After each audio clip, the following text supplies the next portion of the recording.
We were all wrong. Every single theory about who attacked Jacob Fatu backstage at SmackDown, every accusation against Jimmy USO, every speculation about Drew McIntyre or Solo Sikoa, all of it was garbage because the real attacker just revealed himself, and it's someone no one suspected. Bron Breakker, the second-generation superstar who everyone thought was being positioned as a future babyface champion, just walked out on SmackDown with a microphone and confessed that he's the one who put Jacob Fatu in the hospital weeks ago. And the reason why Bron did it is so shocking and so calculated that it exposes a level of ruthless ambition we've never seen from him before. When I reveal what Bron said about targeting Jacob specifically to get Roman Reigns' attention, when I show you the chilling security footage that Bron played proving he's been planning this for months, and when I explain why this confession makes Bron the most dangerous heel in WWE right now, you're going to realize that we've been watching a master manipulator operate in plain sight and none of us saw it coming until it was too late. Let me set the stage for this absolutely insane revelation because the way it unfolded on SmackDown was perfect and terrifying. The show opened with Nick Aldis in the ring addressing the Jacob Fatu situation, explaining that after weeks of investigation WWE had finally identified the person responsible for the vicious backstage attack that put Fatu on the shelf.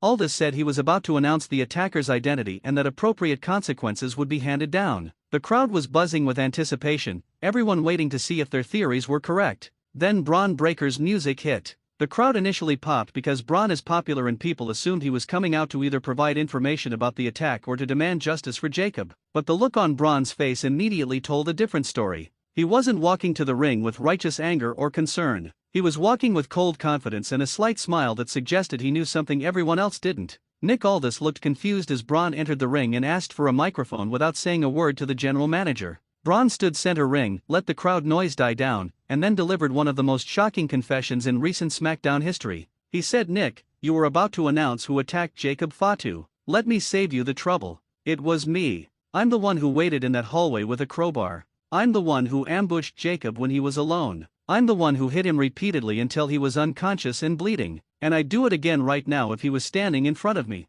The crowd response was immediate and loud. Boos rained down on Bron, mixed with shocked gasps and holy shit chants as people processed what they just heard. Nick Aldis looked genuinely stunned, either because he legitimately didn't know or because he's an incredible actor. Aldis said, "Bron, you're confessing to assault? On live television? Do you understand the consequences of what you're saying?" And Bron's response revealed the calculated nature of his actions. Bron said, "Nick, I understand perfectly. I attacked Jacob Fatu because he was in my way. The Bloodline, Solo Sikoa's version of it, has been hogging the spotlight on SmackDown for months. Jacob was positioned as the enforcer, the muscle, the guy who made the Bloodline look unstoppable. And as long as Jacob was around, there was no room for me to be recognized as the most dominant force on this brand. So I eliminated the competition. I took out the one person standing between me and the top of SmackDown's hierarchy." The sheer coldness of that explanation, the admission that Bron attacked Jacob purely for career advancement without any personal grudge or emotional motivation, that made this so much more disturbing than a typical wrestling betrayal.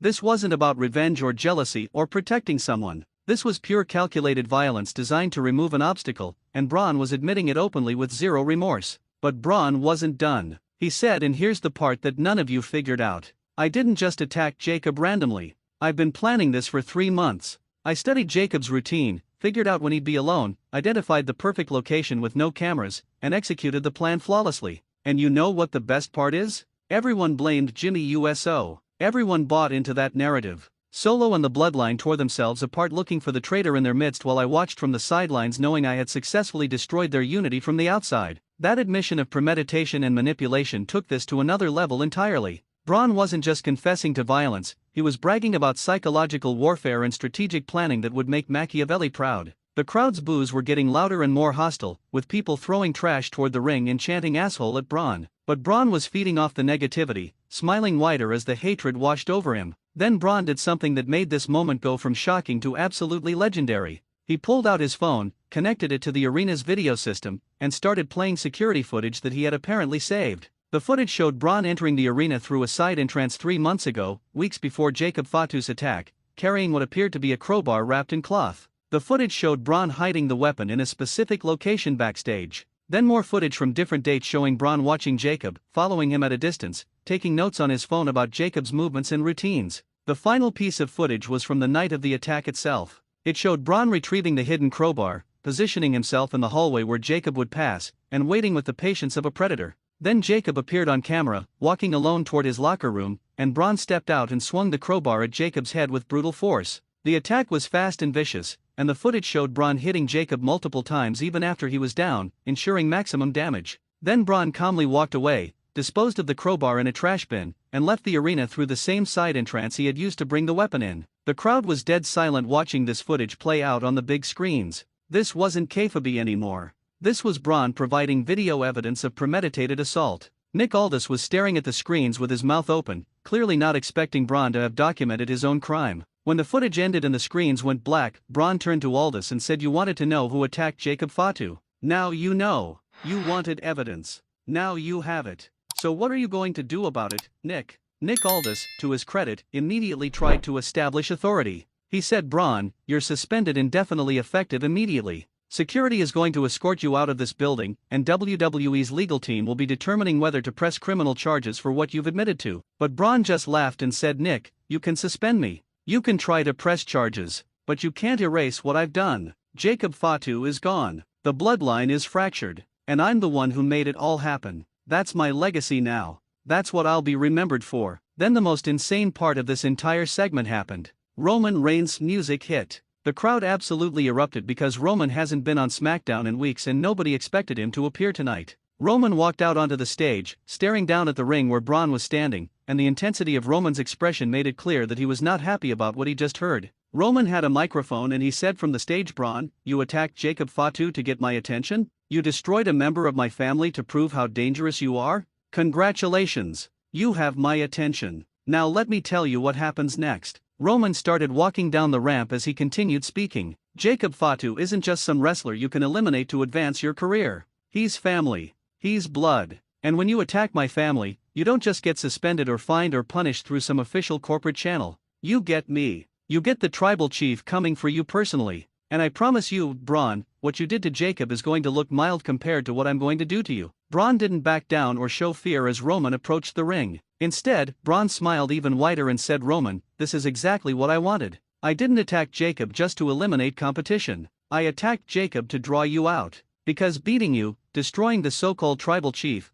that's how I prove I'm not just the future of WWE. I'm the present. I'm the alpha. And you're just the old lion who doesn't realize his time is over." The stare down between Roman and Bron was electric. Two of the most intense and intimidating performers in WWE standing face to face, both refusing to blink or back down. The crowd was chanting "fight, fight, fight," hoping to see them go at it right there. But Nick Aldis inserted himself between them, physically separating them, and called for security to escort Bron out of the building before this escalated into a full brawl. Bron allowed himself to be escorted away, but he was staring at Roman the entire time with that confident smirk that said he had accomplished exactly what he set out to do. After Bron was gone, Roman grabbed a microphone and addressed the crowd and the cameras. He said, "Bron Breakker thinks he's smart. He thinks attacking Jacob from behind and planning it for months makes him strategic. But all it makes him is a coward. A real warrior, a real man, doesn't hide in shadows and ambush people with weapons. He faces his enemies head on. And when I get my hands on Bron, he's going to learn the difference between being clever and being powerful." The implications of Bron's confession and the confrontation with Roman are absolutely massive for SmackDown's future.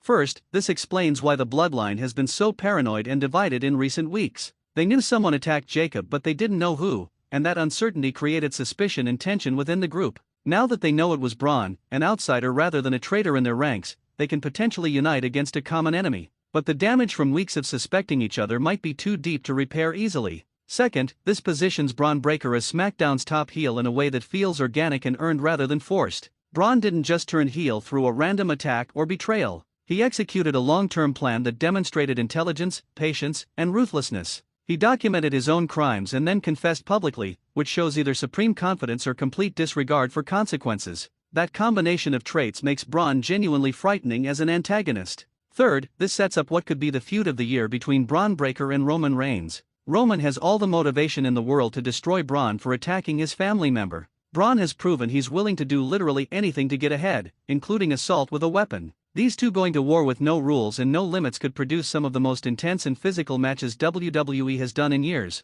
The only question is whether WWE will let them work the brutal style this feud demands or whether they'll sanitize it for broader audiences. Fourth, this raises serious questions about WWE's security and their ability to protect talent backstage. Bron brought a weapon into the building, hid it for weeks, and executed a premeditated attack without anyone noticing until he chose to reveal himself. That's a massive security failure that WWE needs to address. If Bron can do this, what's stopping other wrestlers from planning similar attacks? What measures is WWE putting in place to ensure this doesn't happen again? The backstage reaction to Bron's confession has been reportedly split between admiration for the storytelling and genuine concern about what message this sends. Some wrestlers love that Bron has created such a memorable heel moment and positioned himself as a legitimate main event player through his actions. They see this as old school heel work where the villain is actually villainous rather than a comedy character or someone who gets cheered anyway. Other wrestlers are uncomfortable with glorifying premeditated violence and weapons-based attacks, worrying that this crosses lines that WWE has tried to move away from in recent years. Jacob Fatu's response when he returns from injury is going to be crucial. Jacob needs to come back even more dangerous than before, driven by revenge but also by the knowledge that he was targeted specifically because he was seen as the top threat on SmackDown. Jacob's return should be positioned as a reckoning where Bron realizes he didn't eliminate the competition, he just made Jacob angry. The match between them should be brutal and career-defining for both men. The legal dimension of Bron confessing to assault with video evidence is something WWE will probably ignore in storyline, but it creates interesting questions. In the real world, confessing to a crime with evidence backing up your confession would result in immediate arrest and criminal charges. WWE is obviously not going to have Bron actually arrested, but they need to acknowledge within the fictional universe why that's not happening or risk breaking suspension of disbelief. Bron Breakker revealing himself as Jacob Fatu's attacker is either the beginning of a legendary heel run that elevates Bron to superstar status, or it's a shocking moment that WWE won't properly follow through on. Right now, Bron is the most hated man on SmackDown, and that heat is nuclear and valuable. The question is whether WWE can sustain Bron's momentum, book him strong enough to feel like a legitimate threat to Roman in the main event scene, and eventually give Jacob Fatu and Roman satisfying revenge that doesn't completely bury Bron. If they can execute all of that, this confession will be remembered as a turning point in Bron's career and one of the best heel moments of the decade.